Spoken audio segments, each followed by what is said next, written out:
여기 보시면은요, 이사야 30장, 오늘 20절에 주께서 너희에게, 주께서 너희에게 환난의 뜻과 고생의 물을 주시나, 이렇게 해석했는데, 그렇게 여러분들 해석을 보지 마시고, 그죠? 주께서 너희에게, 지금 우리에게, 여기 앉아있는 우리에게 뭘 주신다고요? 환난의 뜻과 고생의 물을 주시니, 이렇게 해석을 하셔야 돼요. 주시나가 아니라. 지금 주님이 우리에게 뭐가 되시겠다는 거예요? 우리의 스승이 되시겠다는 거예요. 그렇게 해야 되지. 주시나로 해석해버리면 이 문장이 해석이 굉장히 애매하게 되거든요. 그래서 오늘 주님은 저와 여러분에게 이 시간 스승이 되어서 가르쳐 주신다는 거예요. 가르쳐 주시는데, 왜 그냥 좋게 가르쳐 주시면 되는데, 왜 환난의 뜻과 고생의 물을 주실까? 그죠? 환난의 뜻과 고생의 물을 주실까? 그러니까 우리가 바깥의 세상에서 환난을 당하거나 고생을 한다 이 이야기가 아니에요. 아니죠. 왜냐하면 뜻과 물은 하나님의 말씀이에요. 그렇잖아요. 하나님의 말씀을 가지고 지금 하고 있는 것이죠. 그래서 잠깐 21절을 먼저 보시면은 우리들은 어디를 치우친다는 거. 오른쪽으로 아니면 왼쪽으로 치우친. 우리들은 너희가 오른쪽으로 치우치든지 왼쪽으로 치우치든지 이렇게 됐어요. 그러니까 우리는 하나님 중심에서 가운데 정도를 걸어가야 되는데 오른쪽으로 치우치든지 안 그러면 왼쪽으로 치우친다는 거예요. 그럼 오른쪽이 무엇이냐? 오른쪽은 있잖아. 내가 이 길이 바른 길이다. 나는 남한테 거짓말도 안 하고 사기도 안 치고 그렇잖아요. 도둑질도 안 하고 나는 정말 정직하게 잘 살아 하면서 자기 주장으로 올바르다는 것으로 확립이 딱 돼 있는 것이 오른쪽이에요. 그러나 하나님 보시기에는 그것이 네가 치우쳤다는 거예요. 하나님 보시기에. 하나님은 우리 안에 중심에서 가운데 하나님 말씀을 가르치면서 거기를 가라고 하고 있는데 우리는 사람이다가 보니까 나는 이렇게 사는 것이 똑바라. 나는 양심적으로 살아. 그죠? 나는 쉽게 이야기해서 나는 건널 때도 신호 잘 지켜. 응? 뭐 이렇게 정직하게 살고 있기 때문에 하나님 뜻대로 잘 살 거야. 하는데 하나님 보시기에 네가 바르다고 생각하는 곳으로 확정 지어 놓은 곳이 어디다? 오른쪽이다 이 말이에요. 그죠? 그러든지 안 그러면 왼쪽으로 치우쳤다. 이러면 왼쪽은 무슨 뜻을 이야기하고 있냐면 왼쪽은 별로 안 좋은 거죠. 우리가 보통 보면 왼쪽이라고 성경에서 표현되어 있는 거는 별로 안 좋은 거예요. 그러면 뭐라고 이야기하냐면은 이제 우리 속에는 다 어두운 속성이 있어요. 인간의 어두운 속성이 있어요. 그 어두운 속성을 안 들키려고 딱 감춰놓고 있는 것이 왼쪽이에요. 그 어두운 속성. 뭔가 모르게 그 사람들한테 드러내놓지는 않지만 내 속에는 다 인간적인 어두운 면이 있어요. 어두운 면, 그죠? 뭐 속상했다거나 무슨 화를 내거나 기분 나빠했다든지 이런 것들은 다 어두운 것이 주는 속성이에요. 이것을 우리가 남들이 눈치 안 챌까봐 이렇게 싹 딱 덮어놓는 것이 왼쪽이다. 그러니까 주님은 오늘 우리에게 스승이 되어서 뭘 가르치냐? 내 뒤에서, 우리들 뒤에서, 말소리를 듣기게 하여서 뭐 한다고요? 우리의 귀를 뭐 한다고요? 넓혀서 알아. 우리가 너무 귀가 좁기 때문에 하나님의 음성보다는 내 소리만 자꾸 듣는단 말이에요. 그죠? 하나님 소리.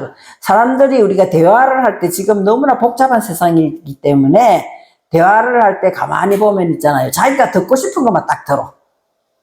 그래? 똑같은 말을 했는데 어떤 사람은 엉뚱한 소리 하고 있단 말이에요. 자기가 듣고 싶은, 그건 다 우리 귀가 내가 듣고 싶은 쪽으로 좁아져 있대. 나한테 유익한 것, 기분 좋은 것, 이런 것만 딱 듣고 있기 때문에 그렇다는 거죠. 그래서 귀에 들려 이르기를, 자, 오늘 우리가 제목으로 정한 거, 하나님께서 말씀하시는 바른 길이 있다는 거예요. 하나님께서 걸어가야 말씀하시는 이 바른 길은 너희는 이리로 가라 할 것이다. 이것이 문장으로 보면 명령형으로 돼 있어요. 내가 가도 되고 안 가도 되는 게 아니에요.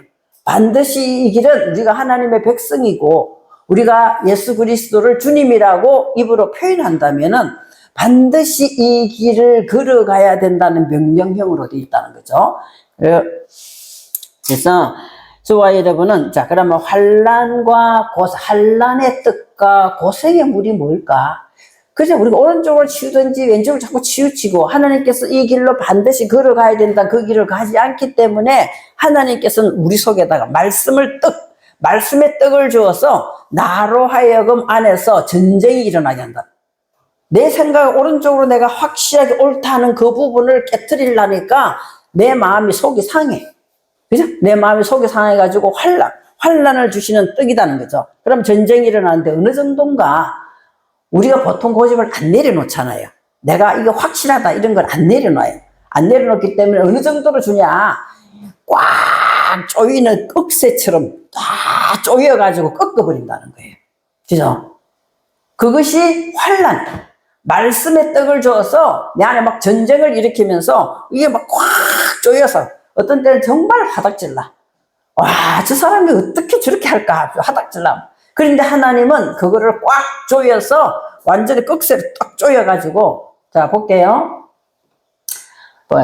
떡이라는 거 있잖아. 떡이라는 게 성경에서는 히브리 글자로 레헴이라 해가지고 떡이라고 이야기하는데 그 전쟁. 하나님은 말씀을 내 안에 줄 때 내 안의 것과 하나님의 것과 막 전쟁을 일으키게 하여서 그냥 그걸로 끝나는 게 아니라 반드시 이기게 한다는 거예요. 그래서 예수님도 어떻게 했어요? 떡집에서 태어난 거예요. 베들레헴. 좀 있으면은 예수님이 탄생인 베들레헴에서 찬양했잖아요. 베들레헴도 어디다 하는 거예요? 떡집이라는 거예요. 예수님은 하늘에서 보고 들은 말씀을 우리에게 주셔서 우리 안에 뭘 일으키는 거야? 전쟁을 막 일으켜요. 내 생각하고 하나님 생각하고 막 이게 막 육체의 소욕과 성령의 소욕이 막 부딪히게 한다는 거예요. 그래서 우리가 지게 하는 것이 아니라 어떻게 한다고요? 이기게 하는데 내 안에 뭐가 세워질 때? 하나님의 집이 세워질 때 이긴단 말이에요. 하나님의 집이 내가 이기는 것이 아니라 내 안에 하나님의 말씀의 집이 세워질 때 이기게 하는 곳이 어디다? 베들레헴이다 이 말이에요. 그래서 우리가 이 떡을 먹으면은, 자 볼게요. 여러분 떡을 생각해 보세요. 떡. 쉽게 생각했어요. 떡은 다 형태가 있어. 안 그래요? 송편이든지 시루떡이든지 뭐 찰떡이든지 다 떡은 뭔가 모르게 뭐가 있어요? 떡의 형태가 있잖아요. 오늘 우리에게 환란을 주어서 하나님께서 이루고자 하는 형상으로 만들어주는 것이 떡이에요. 떡은 뭐 다 형체가 있잖아. 뭐 쌀가루만 돼 있으면 이 떡이라고 하지 않아요. 그죠?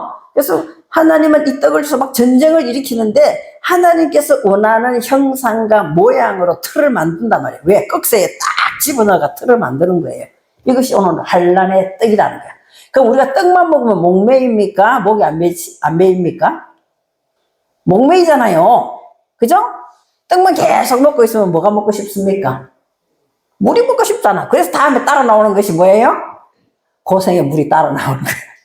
환란의 떡이 먼저 나오고 다음에 고생의 물을 주는 거예요. 그래서 이 고생이라는 것은 또 뭐냐? 자, 이제 꺽쇠로 만들어서 이렇게 막 형태로 만들어 가려면 어떻게 해야 되는 거예요? 떡을 만들려면 쫙 눌러야 되잖아요. 틀에 넣어서 눌러야 되잖아요. 이것이 고생이라는 것이 누르다는 뜻이 있어요. 그러면은 자, 떡을 먹고 형태를 해가지고 꽉 눌러서 만들려면 이것은 물이다 이 말이에요. 자, 그거를 가장 쉽게 이야기해 볼게요. 가장 쉽게 이야기해 보겠습니다. 자, 떡을 내가 형태를 하나님께서 원하는 형상과 모양이라는 그 환란이라 떡을 줘서 막 형태를 쫙 조여서 만들어 가지고 그러면 소화가 안 돼. 그러면 말씀이 내 안에 들어오면은 막 부딪혀. 내 생각과 하나님의 이 말씀의 영적인 것과 막 부딪힌단 말이에요. 그러면서 하나님이 쫙 만들어 가지만 또 이 물은 우리에게 들어와서 어떻게 하는 거예요? 이제 쭉 누르면서 자연스럽게 영양 성분이 공급되게끔 이렇게 누르면서 흘러가는 것이 물이에요. 물은 가만히 그냥 있으면은 물론 그릇에 담긴 것도 물이지만 물은 흐르다는 뜻이 있어요. 그죠? 물은 흘러간단 말이에요. 그럼 이 말씀이 내 안에 들어와서 내 안에 환란이라는 그 떡을 줘서 형태를 만들어서 우리 안에 골고루 머리끝부터 신경, 세포, 호르몬까지 쫙 뭐가 흘러가는 거예요? 물이 흘러가면서 정말 하나님께서 원하는 것으로 이렇게 누르면서 만들어가는 것이 지금 오늘 뭐라고 한다? 환난의 뜻과 고생의 물을 주. 이 분을 이렇게 해주시는 것이 누구다? 주님이시고 그렇게 이끌어 가시는다 해서 스승이라고 표현되어 있는 거예요. 그래서 선생님이라고 표현되어 있단 말이에요. 그죠? 그래서 그러려면은 우리가 뭐 해야 된다는 거예요?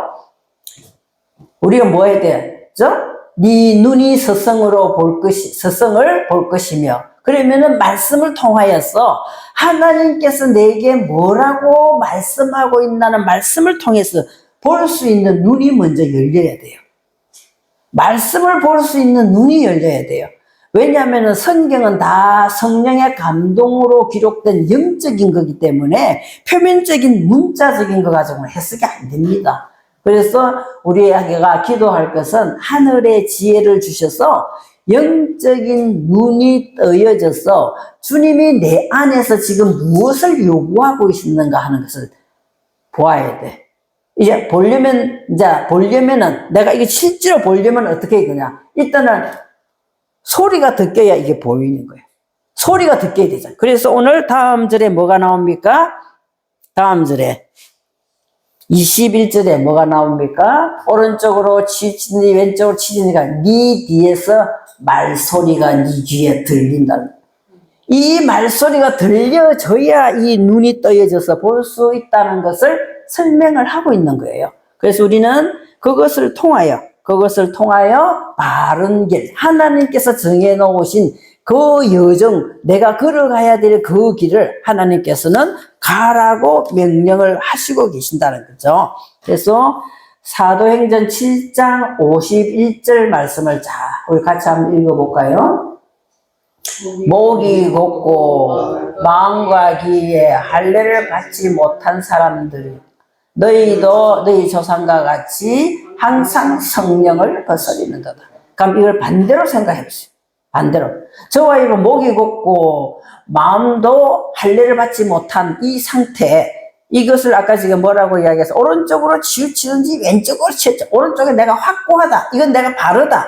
이렇게 생각하면서 목이 곧았단 말이에요. 그죠? 그럼 내가 왼쪽에 내 마음에 딱 숨겨놨어. 뭐 어두운 거, 뭔가 모르게 어두운 것이 있는 걸 딱 숨겨놨다. 왼쪽으로 치우친 그 사람은 반드시 뭘 받아야 되는 거예요? 마음과 귀에 할례를 받아야 된다. 할례라는 것은 우리가 알잖아요. 할례라는 것은 뭐죠? 할례? 표피를 벗겨내는 거예요. 표피를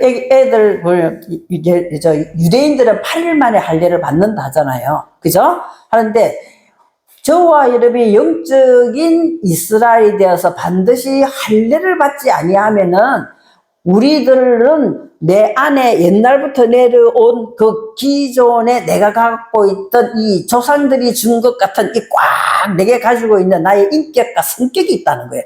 이것이 벗겨지지가 않아요. 그죠? 그 육체의 껍데기를 벗겨도 칼을 대어서 잘라내고 피를 흘리는 아픔이 있잖아요. 그것처럼 더 심한 아픔이 내게 있다는 거예요. 그렇기 때문에 하나님께서는 우리에게 너는 환난의 뜻과 고생의 물을 먹어야 된다. 그래야 네가 오른쪽으로 왼쪽으로 치우치지 않고 내가 명령한 정도의 길을 걸어갈 수 있다는 거예요. 그래서 오늘 말씀을 통해서 저와 여러분은 성령의 음성을 듣고 성령의 눈으로 성경을 볼 수 있는 것이 되어야 할례가 마음과 귀에 할례가 일어난다는 거예요. 그럼 우리가 그게 스스로 하냐? 스스로 절대 못해요. 오늘 21절의 말씀에 뭐라고 그랬어요? 21절 말씀. 우리가 못하기 때문에. 21절은 우리가 못하기 때문에. 저와 여러분 뒤에서 소리를 들려주게끔 우리를 도와주신다는 거예요. 그러니까 우리는 말씀을 볼 때 하나님 내 귀가 열려지게 하시고 내 눈이 열려지게 하시고 그 뒤에서 말소리를 내게 들려주세요. 이렇게 기도를 해야 된다는 거예요. 그렇게 하면 네 뒤에서 말소리가 네 귀에 들린다. 이렇게 되어 있습니다. 그래서 시편 18편 6절 한번 보겠습니다. 시편 18편 같이 읽겠습니다. 내가 환난 중에서 여호와께 아뢰며 나의 하나님께 부르짖었더니 그가 그의 성전에서 내 소리를 들으시며 그의 앞에서 나의 부르짖음이 그의 귀에 들렸도다. 그래서 우리는 환난을 반드시 환난의 떡과 고생의 물을 먹을 때 어떻게 해야 된다? 내 마음대로 내 마음의 할례를 못 일으킨다는 거예요. 마음과 귀의 할례를 못 일으키니까 하나님께 부르짖어야 되는 거예요. 성전, 이것도 성전에서도 부르짖지만 더 중요한 것은 저와 여러분의 성전이에요. 내 마음에서 아픔이 있지만 내가 고생의 물을 먹지만 그거를 통하여 주님의 소리를 들을 수 있는 귀가 활짝 열려지게 해주세요 하고 했더니 주님께서는 그 소리를 들으셨다는 거예요.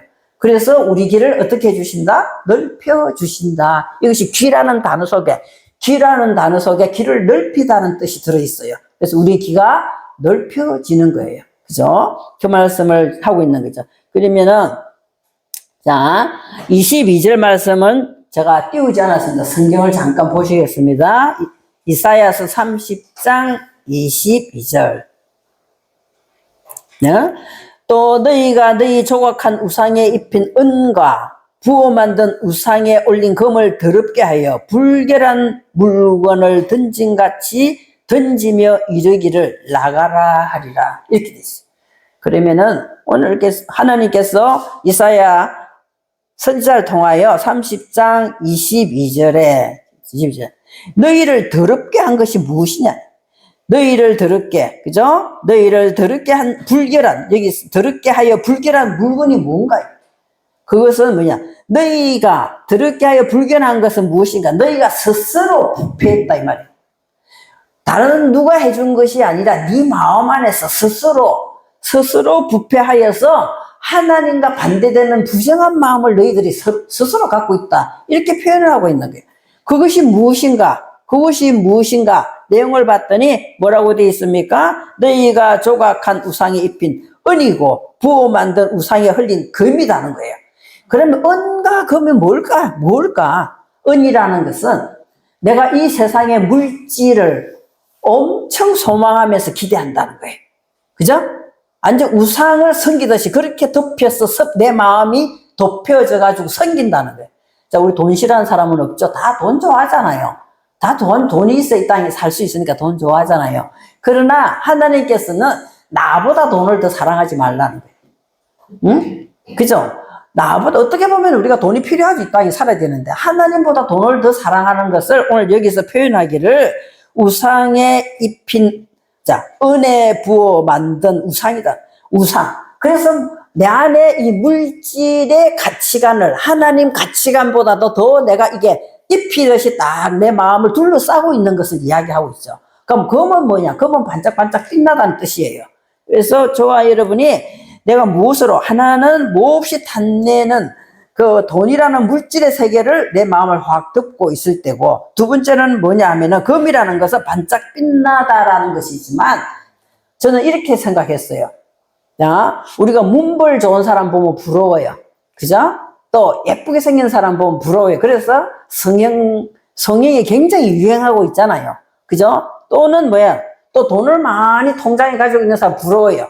또 권력을 많이 가진 사람 보면 또 뭔가 기죽어요. 부러워요. 또 그러죠? 또 지식이 많은 사람 보면은 나는 또 그러지 못한 것 때문에 내 마음이 상해요. 이런 것이 뭐냐 하면은 내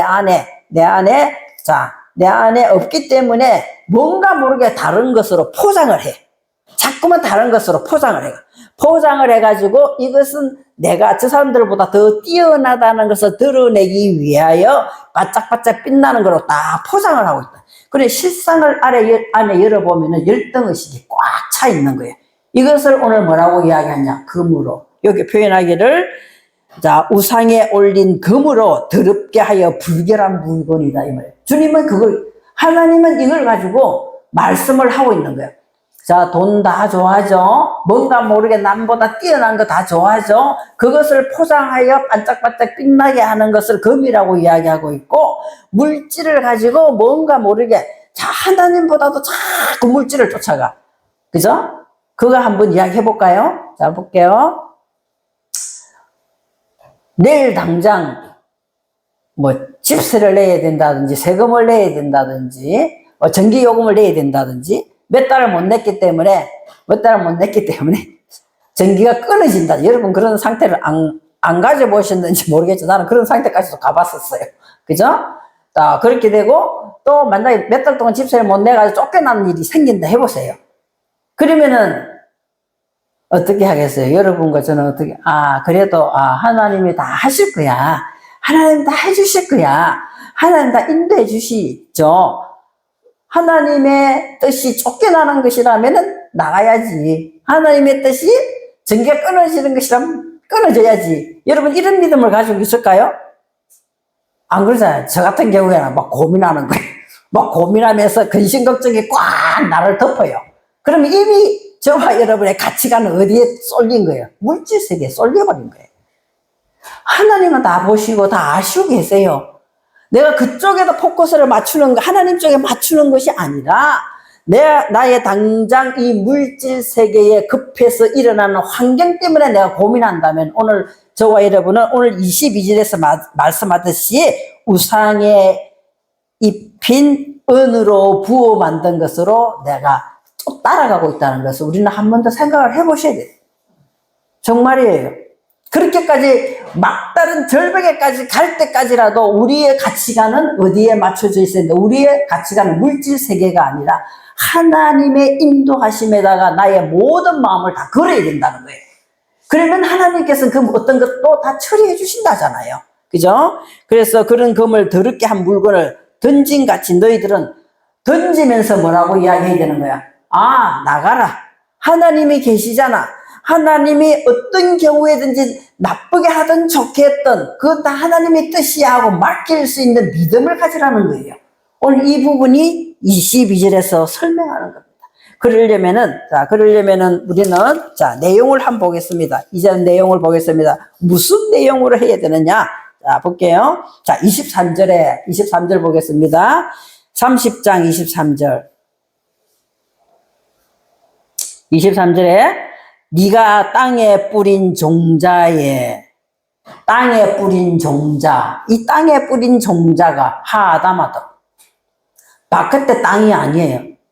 우리가 하나님께서 말씀하시는 그 아담을 향하여 쫓아가야 된다는 거예요.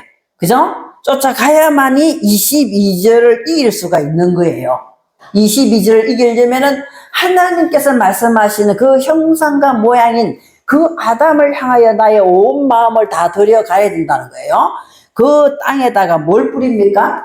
그럼 내가 하나님 말씀하시는 내 그 형상과 모양인 아담이 되겠습니다. 말만 그렇게 하는 것이 아니라 그런 마음을 가지고 그 안에다가 씨를 뿌려야 된다. 그죠? 땅에 뿌린 종자가 뭐냐면 씨. 자라라는 하나님의 말씀의 씨를 내 안에다 뿌려야 된다는 거죠. 그러지 아니하면 이 아담이 하나님께서 원하는 형상과 분량으로 자랄 수가 없어요. 그죠? 그래서 나는 우리의 마음의 목표는 오늘 우리는 결심해야 돼요. 이제는 25년이 끝나갑니다. 25년은 그냥 그렇게 살았을지 모르더라도 26년에 우리들은 무슨 목표를 세워야 되느냐? 하나님이 원하시는 형상과 모양을 내가 가지고 26년을 살아야 되겠다는 목표를 확실하게 가지면서 그러면 그 안에다 당연히 그 마음 땅 안에다 뭘 뿌려야 되는 거야? 하나님의 말씀을 뿌려야 되는 거예요. 하나님의 말씀을 확실하게 뿌리면 그곳에 하나님께서 뭘 주신다? 23절에 뭘 주십니까? 비를 주신다니까. 하나님께서 그래야 이 종자 안에서 싹이 트고 또 뭐예요? 올라오고 잎이 맺히고 열매가 맺히잖아요. 그러려면 하나님께서는 내가 이 씨를 뿌렸어. 하나님 형상과 모양이라는 26년에 확실한 목표가 생겼어요. 그리고 말씀을 강대상에서 나갈 때마다 이 말씀을 꼭꼭 내 안에 마음 땅에다가 딱 심어놓고 되새김질을 하고 그것이 내 것이 되어야 되겠다고 하고 내가 마음을 굳게 하면서 그러면 하나님께서 거기다 뭘 주시가? 비를 주신다라고 돼 있어요. 비를 주사. 그러면은 뭘 비가 오면은 이제는 그 땅이 이것도 하담이 그것이 이제는 먹을 것을 낸다는 거예요. 열매가 맺혀진다는 거예요. 반드시 하나님의 말씀은 열매가 맺혀지게끔 되어 있다는 것이죠.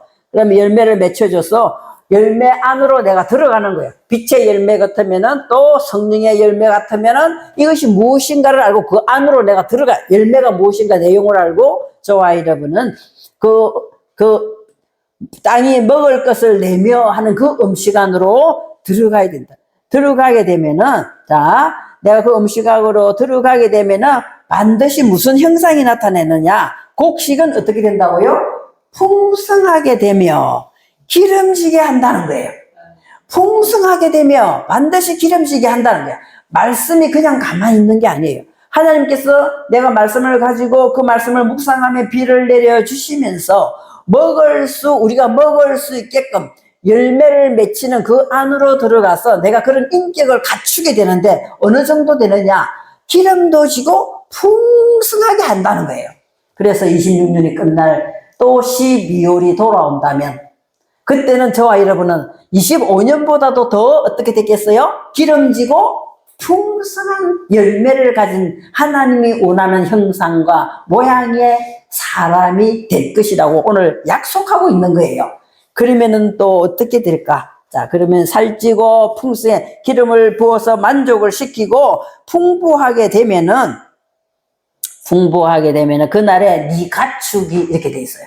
23절에 보세요. 그렇게 되면은 그날에 네 가축이라는 말이, 자, 가축이라고 왜 표현되어 있는가는 모르겠지만 이 말씀을 찾아보니까 우리로 하여금 그 열매가 완전히 내 것이 되게끔 바로 세워서 그 열매로 획득 내가 소유물로 가지게 된다는 것이 가축이에요.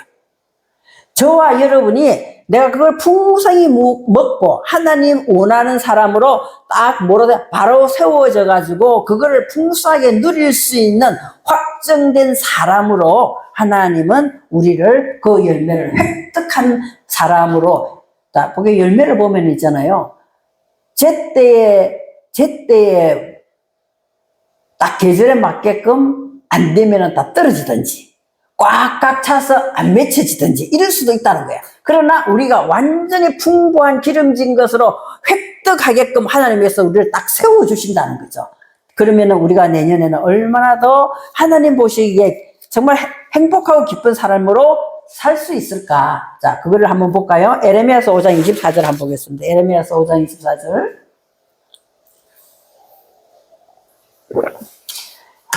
큰 소리로 한번 읽어보겠습니다.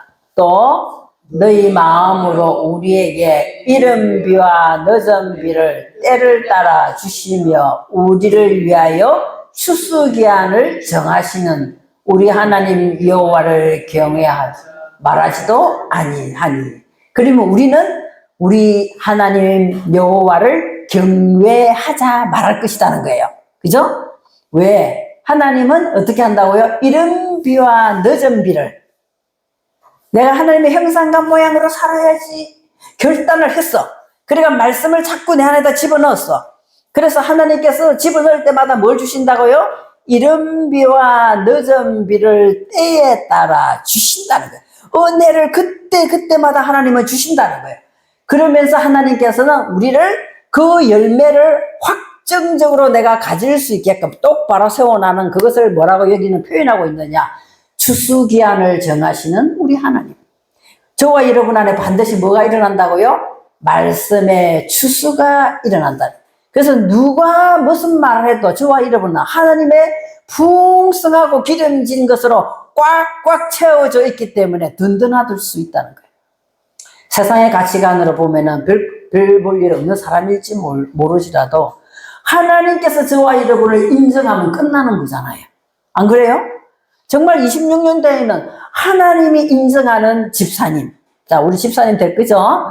또 하나님 인정하는 권사님 될 거죠? 이민수 집사 권사님 되죠? 그래, 하나님이 26년 그런 소망을 가져야 되는 거예요. 아이고, 나는 도저히 못해. 맞아요. 나도 도저히 못해요. 난 도저히 목사가 나 도저히 못하겠어요.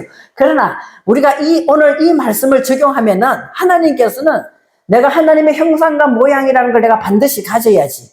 그러려면 오른쪽으로 치우치지 말아야지. 왼쪽으로 치우치지 말아야지. 하나님 말씀에 어떤 것이 와더라도 나는 그 환난의 뜻과 고생의 물을 먹고 마심으로 인해서 견디면서 인내하면서 참으면서 하나님만을 바라보고 은과 금은 내게 다 소용이 없어. 예수 그리스도 이름으로 일어서게 한다 하잖아요. 그러면 그곳에 하나님께서 비를 이른 비와 늦은 비를 때에 맞게끔 딱 보내주신다는 거예요. 보내주시면 그때마다 하나님께서는 다 해결해 주시는 분이에요. 못할 것이 없는 하나님인데 우리가 너무 연약하기 때문에 어떻게 하느냐? 하나님의 능력을 제한하는 거예요. 그죠? 하나님의 능력은 무한하신 그분의 능력을 우리가 제한한다니까. 그죠? 그래서 우리는 늦은 비와 이른 비를 때에 따라 맞춰주시면서 하나님께서 원하는 만큼 추수기한을 정하시고 우리에게 열매를 받으시기를 원하시는 하나님을 우리는 뭐 해야 된다고요? 우리 하나님 여호와를 경외해야 된다는 거예요. 하나님을 경외.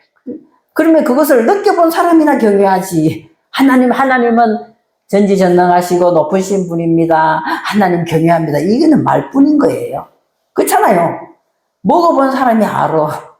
말씀도 고기도 먹어본 사람이 그 맛을 알듯이 말씀의 이른 비와 늦은 비를 따라서 내게 추수된 열매가 무엇인가를 가져본 사람만이 여호와 하나님을 경외하게 될 수 있어요. 그죠? 우리가 그런 한 해가 되었으면 얼마나 좋겠습니까? 그죠? 내년에는. 그래서 맛있게 먹는다가 나옵니다. 23절에 곡식이 풍성하게 될 것이며 그날에 가축이 광활한 목장에서 먹을 것이요. 광활한 목장.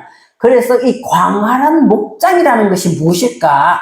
그렇게 이제 내가 열심히 하나님께서 원하시는 이제 비를 맞아서 곡식이 풍성하고 만족한 기름으로 바로 세워졌어요. 그러면은 광활한 목장이라는 것이 춤추다 이런 뜻이에요. 그죠? 하나님 믿으려면은 믿어가지고 뭔가 기쁨이 있어야지. 맨날 슬프고 괴롭게만 하면 되겠어요? 안 그래요? 그럼 목장을 다 가지고 있다 생각해 보세요. 막 기뻐서 춤을 추는 거예요. 근데 그것이 좁은 목장이에요? 넓은 목장이에요? 아주 넓은 광활한 목장. 내가 이제 넓혀져 가지고 내 마음이 전에는 요거만 했다면 이제는 이렇게 넓혀져 가지고 거기서 막 춤을 추는 거예요. 그것이 광활한 목장에서 저와 여러분은 하나님의 주시는 음식을 먹고 마신다는 거죠. 자, 그러면 24절에 그러려면은 무슨 과정이 있어야 돼. 과정이 있어야 됩니다. 24절에 그러면 저와 여러분은 반드시 뭘 해야 됩니까? 24절에 뭘 해야 됩니까? 반드시 저와 여러분은 뭘 해야 되겠어요? 응? 나오죠? 24절에 뭘 하라고 나옵니까? 밭을 갈아야지. 밭을 갈아야 되잖아요. 반드시 저와 여러분은 내 마음밭을 갈아야 돼요. 경작을 해야 된다는 거죠. 마음밭을 경작을 합니다. 마음밭을 경작을 하는데 어떻게 하는가? 이 밭이라는 것도 무슨 밭이냐? 이것도 아담이에요. 이 아담의 밭을 뭐 한다고요? 경작. 내가 열심히 돌은 걷어내고 자꾸 걸음을 주면서 경작을 해 들어가야 된다는 거죠. 그러면은 밭을 가는 소와 이렇게 돼 있거든요. 그럼 밭을 가는 소는 뭐냐? 소는 여기 뭐라고 돼 있냐? 알레핌이라고 돼 있어요. 우리 알레프, 히브리 글자 맨 첫 글자가 알레프거든요. 그 알레핌, 이제 복수로 되어 있는데, 밭을 가려면 반드시 배우면서 길들여져야 돼요. 소는 길들이잖아요. 그죠? 그러니까 우리가 배우면서 이 하나님께서 말씀하시는 그 형상과 모양인 이 밭이라는 마음밭의 아담을 열심히 아담이 되게끔 경작을 하는데 배우면서 길들이고 어린 낙이나 뭔가 길들이면서 점점 내가 눈을 뜬다. 여기서 어린 나귀가 무슨 뜻이냐? 눈을 뜬다는 거예요. 무슨 눈을 뜨느냐? 내가 점점 밝아 벗겨지는 눈을 뜨는 거예요. 내 소욕을 점점 육체의 탐심이나 육체의 욕심을 점점 눈을 뜨면서 밝아 벗겨지는 것을 말하고 있다는 거죠. 밝아 벗겨져서 우리가 전에는 21평짜리 아파트에서 30평짜리가 나의 목표였다면 이제 그거는 다 내려놓으셔야 된다. 다 내려놓으시고 하나님의 성전이 넓혀져 가는 데다가 자꾸만 이런 걸 하나님 쪽에다 포커스를 맞춰 가지고 갈 수 있는 눈을 떠야 된다는 거예요. 그러려면 육체적인 것은 자꾸 내려놔야 돼. 벌거벗겨져야 된다는 거죠. 벌거벗겨지는 것이 오늘 어린 낙이라고 표현되어 있습니다. 그래서 아담을 향하여 점점 나아갈 때 나귀도 키와 세스랑으로 까부르고 이렇게 돼 있어. 키와 세스랑으로. 그러면 키와 세스랑으로 키질을 한다는 거예요. 키질을 하고 점점 까불어서 가라지는 바깥으로 내어보내고 없애버리는 것을 오늘 세스랑으로 까부른다. 그러면 맛있게 한 먹이를 먹을 것이며 이렇게 돼 있어. 그래, 하나님께서는 뭘 한다는 거야? 하나님 말씀을 가지고 내 안에 밭을 점점 배우고 길들이고 나는 자꾸 눈을 떠서 발가벗겨지면은 이게 맛있다는 것이 발효하다 이렇게 돼 있어. 그러면 저와 여러분 안에 뭐가 일어나? 하나님의 말씀으로 인하여 내 안에 발효가 일어난다는 거야. 발효. 그죠? 발효가 일어나야 하나님 말씀이 진정하게 효소가 되면서 내 인격의 변화가 일어나는 것을 맛있게라고 표현되어 있어요. 하나님 보시기에 점점 나는 인격의 변화가 일어나고 있다는 거예요. 야, 예수 1년 믿었을 때나 10년 믿었을 때나 똑같아 이러면은 말이 안 되는 소리잖아요. 그죠? 1년 믿고 2년 믿고 3년 믿고 점점 조금씩 발효돼요. 권찰님이 있잖아요. 아이고 1년 지났는데 난 아무것도 모르겠어요. 이렇게 표현할 때가 있었어요. 그죠? 그러나 아니에요.